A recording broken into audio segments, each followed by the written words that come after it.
Right. All right, quiet, y'all. Yes. Hey, everybody. Welcome to Camcorder. I want to know, who are all these old people? I know. Like, Hold on now. Okay, but wait. Let's say. They say they're from the original cast of Robotech. But that would make this like 35 years ago, and it can't possibly... Oh, no. No. It's amazing. that couldn't be. How did that Now, happen? so this old guy is also one of these. This month, 35 years ago, is when we, I guess, premiered. It premiered. I don't know how much we did in advance as far as program, but these are all original cast members from Robotech. So we'll start at your end and tell us who you are and who you played. Who am I? My name is Rebecca Forstadt, and some people knew me as Reba West. That's like a That's whole another story there. And I played Minmay. I'm Tony Oliver, and I played Rick Hunter. Yeah! To the stars. I'm Wendee Lee. I was a bridge bunny, Vanessa Leeds. Wait, is that what you put on your when you're looking for a date? They're known as bridge bunnies. Yes. I'm Barbara Goodson. I was Marie Crystal and Sera, your Invid lover. Ooh. You, I wonder, I thought you would for that. Isn't that like a man? They never remember. And I'm Melanie McQueen, and I played Lisa Hayes and Marlene. And you know me, Clarke. I was Max Sterling. So, And Lancer. and Lancer, Yellow Dancer. Yes, Yes. yes. Let's not forget him. Yeah, more about him later. So, I guess I could start by saying back in the, what is the math? What does that make it? 85, 1985? No, it was Yeah. before that, wasn't it? Well, we started before Oh, that. yeah. Yeah, we started tons before that.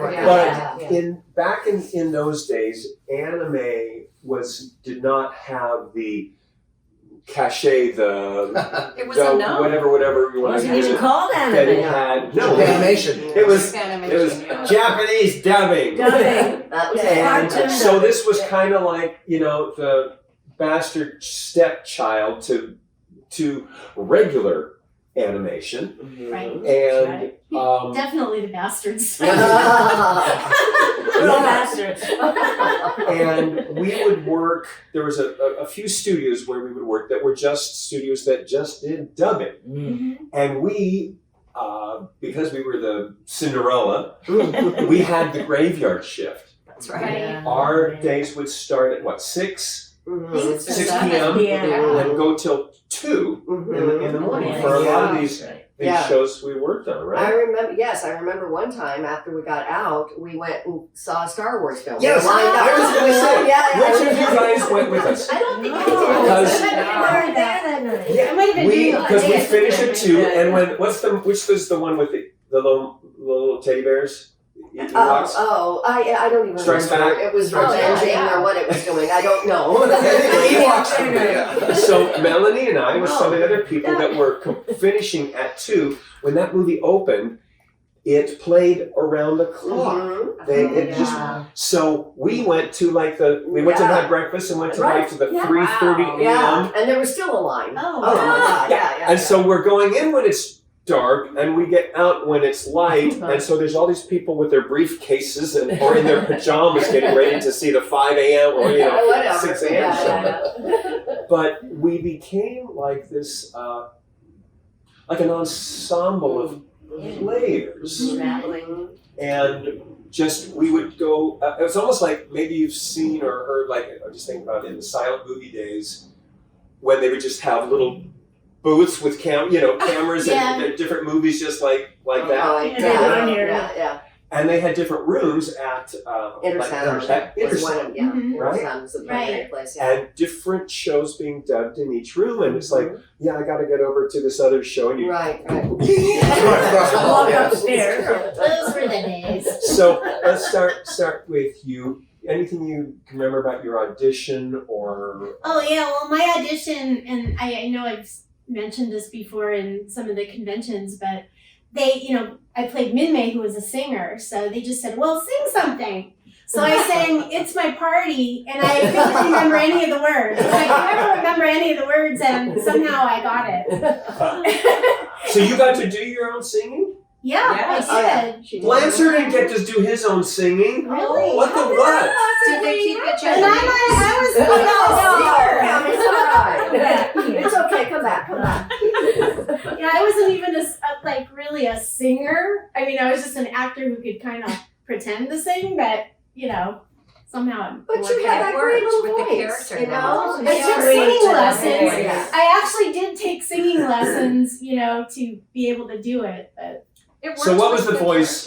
Say us a little something Oh. as her. as it's, you know what? I always play my own voice, almost always. You're hearing But she was a little, you Oh, Rick! got a little gravity in that Yeah. voice, so pitch it up a little bit. Oh, Rick!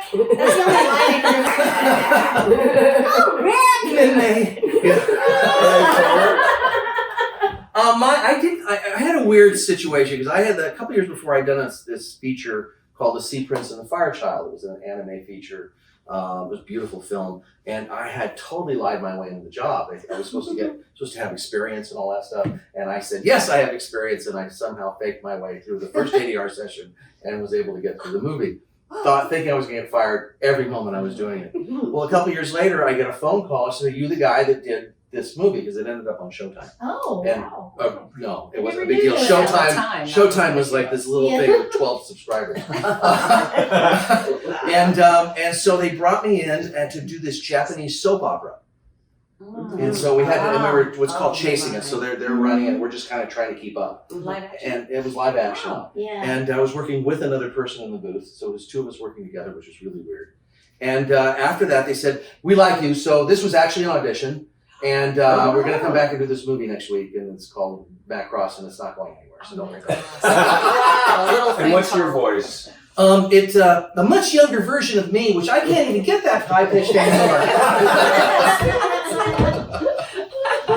Well, Wendee? I came aboard kind of as one of the newbies when you guys were all very well established, and I was really following your leads in many ways. And at the time, we used to be able to record together for Walla sessions.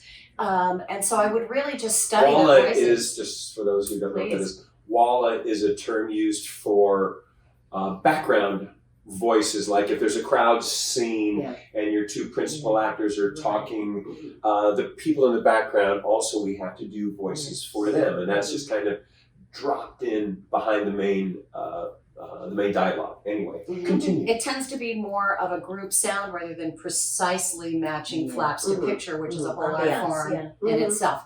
So my experience really comes from a crazy turn of luck. I had a dear friend, Chris Sampson, who was responsible for my post-production career. He was a live sound engineer for Herbie Hancock, Jethro Tull, Beach Boys, you name it. And when he was in between tours, he would work at Intersound engineering sessions. So he said, you have all these crazy voices living within you. Why don't you try and put it to picture? And I always thought somehow I'm getting into animation. I don't know how, but I know that this is something I have a passion for, and I think I might have a skill for. And he said, "Why don't you come in and watch a session that I'm engineering?" And I was like, "When? I'll be there." So it was an audition session, and at one point there was a gap in the schedule, and the producers turned and said, "Well, your friend's an actor. Would she like to audition?" And before they could finish, I was in the booth. And I was like, "Yes, I can do this. It's going to be great." I had my shot at it, and it was so difficult. I had no idea how hard the process really was. But being musical people, and I think we all are, on some level, it really helps the syncopation and finding the timing, as we all know. Yeah. So I thought, well, that was a lovely experience. I really want to come audit again, and maybe someday I could get into this. And I think it might have been 3 weeks to 3 months later, I got a call that I was cast as Vanessa Leeds, and I had no idea. So she was terrified, I was terrified. It was a perfect pairing. What was the voice? And it was something of, "Sir, I think we're about to crash. There's an incoming at 4 o'clock. And it was always, "Calm down, Vanessa. We're going to be okay." "Yes, sir. Of course we are, sir." So there was a lot of that going on. Oh, It was wow. great. Babs? All I can say is that I was already working on these Spanish dubbing movies. Which we'll talk about in our next Yeah. Oh my. Yes. our next And I segment. think I met everyone through doing this one called Broken Doll, which was about a girl with a hunchback. Never mind. That's for the We'll next get to one. that. And Uplifting stuff. I just got a call to go to Intersound, and I think I was just given the role. I'm sorry, I didn't audition. I was given Marie Crystal because I knew the people already from working on the soap operas, those Spanish Mexican soap operas. Mhm. So Marie Crystal just was, put in my lap, and same with Sera. I just at that point I was. No apologies. If you're right for the Yeah. role, the Yeah. producers. Smell her. Yeah. We officially call that auto casting now. Auto-casting. Auto-casting. Nice. What were the voices? Oh gosh, it was the same kind of thing. Sean, no, don't. What? No. I do remember her breasts kept getting bigger. That's anime for ya. As mine do. Method acting. Yeah. She's dressed, Some of mine didn't. Yeah, They yeah, have much to wear at times. Yes. Melanie? Oh, yes. Well, like quite a few of these folks, I was already doing the anime and also the soap operas, the Spanish soap operas. The one I did was The Rich Also Cry. Oh. I didn't know you both were in that. Great, that'll be great for our next movie. Yes. And I was the bad girl who smoked, which is Save not it, the- save it. Oh, sorry, Save it, we'll talk, save it, we'll talk. save it. We're talking about We'll talk. Robotech. See, Robotech, I know. old I just, they ramble. We ramble. Yeah. So, all right. You're dribbling, mother. It's all right. You've got a mustard stain on your shirt. So anyway, We know each other a while. So I went in to audition, and they had quite a few of the Japanese people in the booth watching. And at the time, I had long blonde hair, not short stuff that I've got now. And I walked up to the mic and flipped my hair, which was exactly what Lisa was doing. And I swear to God, I think that did it. Power of the hair. You know? So your character was? Lisa Hayes, who eventually became a commander. Thank you, no glass ceiling there. And Marlene, who was an Invid spy or princess, I think, who didn't really realize she was an Invid princess. And my I've had that same thing. Am I a princess? Am I not? Right, girls? We've all been assassins at one time or Yeah. another, I'm sure. And what did your gown My sound like? voice was, Lisa was, depending on if they did me early in the morning or later in the day, my voice would be lower or higher. And it was like, oh, Rick. Yes. You know, and You girls and your models so long. Or I would have a monologue about that long describing protoculture, which I had to ask Carl Masick about in detail because I didn't have any idea what protoculture I was still supposed don't to know be. what it I'm a is. little confused. Yeah, I know, I didn't either. But I just knew I couldn't breathe when I did the monologue. I was supposed to do it all over. And then Marlene, who was like, oh, I was more up here and upset and constantly felling about everything. And yeah. Right. Yes. And Cam, you? Oh, that's me. Yeah. Yeah, I played, as we said earlier, Max Sterling and Lancer, Yellow Dancer. I asked these guys before we started recording which of the many shows we did together, kind of just get a chronology. Is that the word? Chronology? Yeah, you got a chronology. Oh, you're old too. Yeah. Okay. So I would just say here that to get into this group, and then we'll talk about on our next segment, we'll talk about the Mexican soaps. A girlfriend from high school, Melanie Williams, had a friend named Bird Ellman. And I was, had started breaking into the voice-over stuff, looping and all of that. And she goes, I have a friend who's directing, I don't remember which was her show. Anyway, she goes, she's doing it over at Intersound, yeah. Iconic studio, yeah. There were Yeah, some many. Yeah, there's some- 999. Anyway, which Yeah. so I did something with her, and then I heard about the Robotech thing, but I didn't know anybody, so I couldn't get an audition. So I just crash. That's Amen. right. So I found Amen, out when brother. it was going on, and I went and I said to whoever was at the sign-in table, I went, yes, Cam Clarke. And she's, no, don't have any Cam Clarke. Well, look again. Ah. No, so it was, well, how could I be here? How would I even know this is happening if I'm not supposed to be here? So and she got kind of flustered and she goes, all right, I'll just sneak you in. And then I got part of Max. Gee, And As what- far as Lancer goes, that was because we were all already in. We were just kind of tossed They knew, the next Yeah. roles. But we didn't know anything about the characters because it was like an assembly line and you just showed up Right. and did whatever the lines were. So talk of, no glass ceiling. Also, this is ahead of its time. I'm doing him. He's just kind of a groovy superhero with long flippy hair down, long curls. But then in one scene, he says,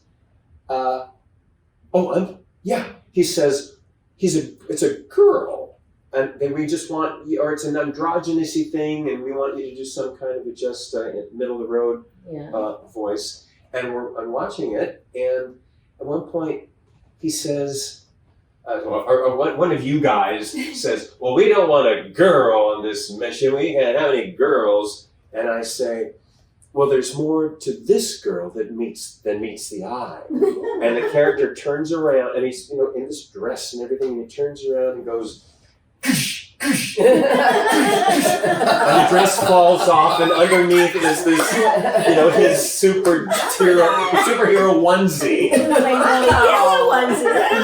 Oh, Was it? And anyway, it was like, so he was this That's right.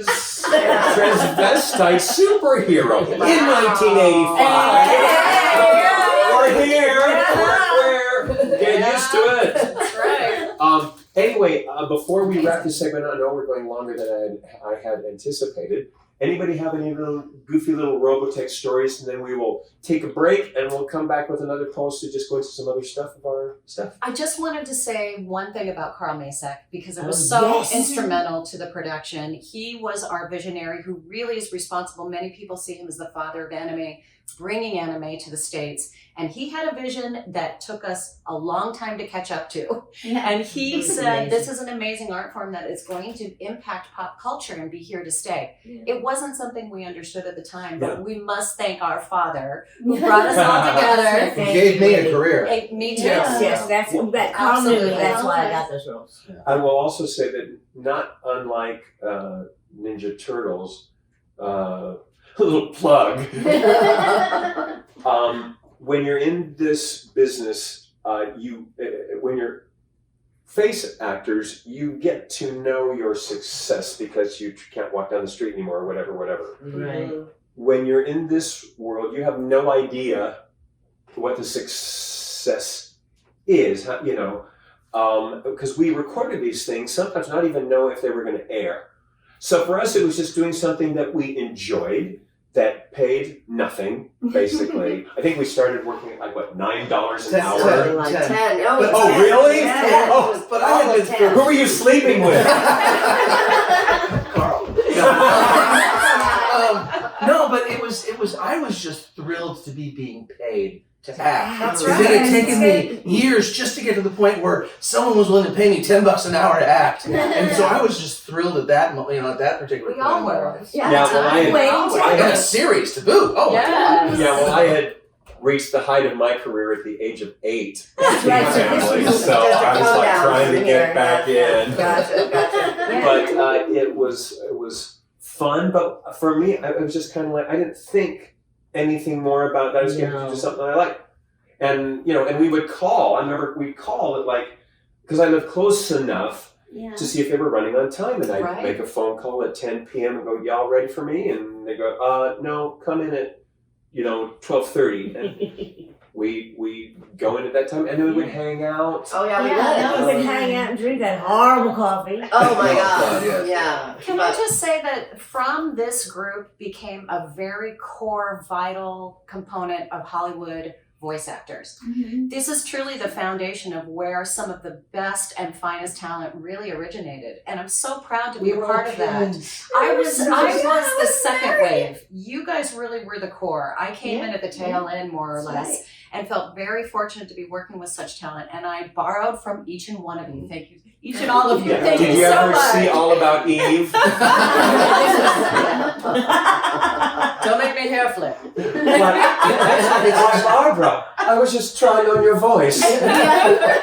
Also, it's extraordinary that 35 years later we're still talking about this show. Yeah, I I mean, know. it is such a rare thing to be in a show that people even see. Yeah. Still Let see it. alone in a show that touched enough people that we're still talking about it. That it's still a thing. That's pretty And awesome. the audience cares. Oh, yeah. We appreciate So that thanks, so guys. much. And we didn't have conventions in those days. I guess my point for bringing up Turtles was likewise we didn't know. We knew it was a hit, but that didn't equate really viscerally, because we're not out and about. You get to conventions and you're like, whoa, wait, what? No, And people say the things they say, but we didn't have that opportunity to get up close and personal with fans, in the day to get a visceral response to their enjoyment for the We program. kind of did. Well, we did. Yeah, there was an Yeah. early Yeah. creation Yeah. conventions. Yeah, They we would- did. they would We pair did us- conventions like right off the bat. Yeah, the start. There was a Okay, well, pair forgetting what with I just said. Star Trek. We were paired up with Star Trek. Yeah, we had like Trekkies, as long a line as George Takei. Yeah. Oh, so Okay, proud. well, I never called him mind. for George Takei one time because he was late on his plane. I've flown with George before. Takei, sorry George, Takei. it's Takei. We did Sorry, that was have my the bad. absolute worst action figures ever made. Yes. It was the beginning. They had to start somewhere. Anyway, happy anniversary to us. Yes. And thank you guys for continuing to make this such a fun thing to do, tripping down memory lane. And we'll be back with another segment. So, bye! Bye.